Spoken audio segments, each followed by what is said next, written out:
দুর্ভিক্ষ সাবস্তি পুরে যাবে, জাগিয়া উঠিল হাহারবে।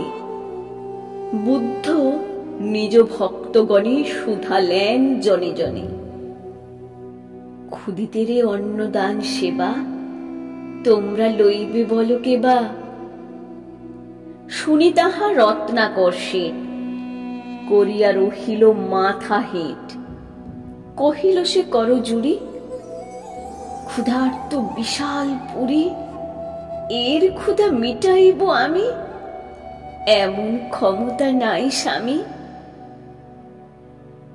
কহিল সামন্ত জয়সেন, যে আদেশ প্রভু করিছেন তাহা লইতাম শিরে, যদি মোর বুক চিরে রক্ত দিলে হতো কোনো কাজ, মোর ঘরে অন্ন কোথা আজ?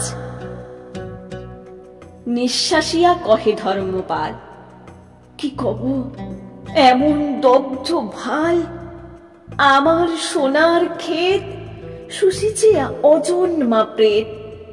রাজ কর জোগানো কঠিন, হয়েছি অক্ষম দিনহীন।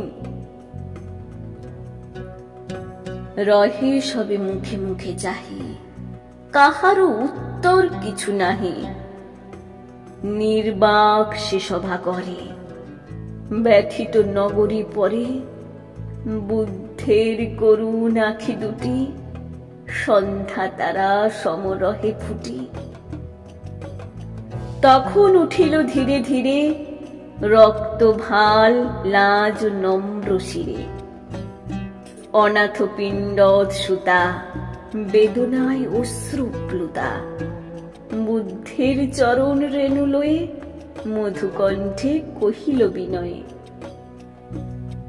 ভিক্ষুণীর অধম সুপ্রিয়া, তব আজ্ঞা লইল বহিয়া। কাঁদে যারা খাদ্য হারা, আমার সন্তান তারা। নগরীরে অন্ন বিলাবার, আমি আজি লইলাম ভার। বিস্ময় মানিল সবে শুনি, ভিক্ষু কন্যা তুমি যে ভিক্ষুণী। কোন অহংকারে মাতি লইলে মস্তক পাতি, এহেন কঠিন গুরু কাজ? কি আছে তোমার কহ আজ? কহিল সে নমি সবা কাছে, শুধুই ভিক্ষা পাত্র আছে। আমি দিনহীন মেয়ে, অক্ষম সবার চেয়ে। তাই তোমাদের পাবো দয়া, প্রভু আজ্ঞা হইবে বিজয়া।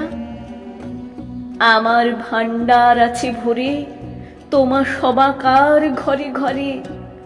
তোমরা চাহিলে সবে, এ পাত্র অক্ষয় হবে।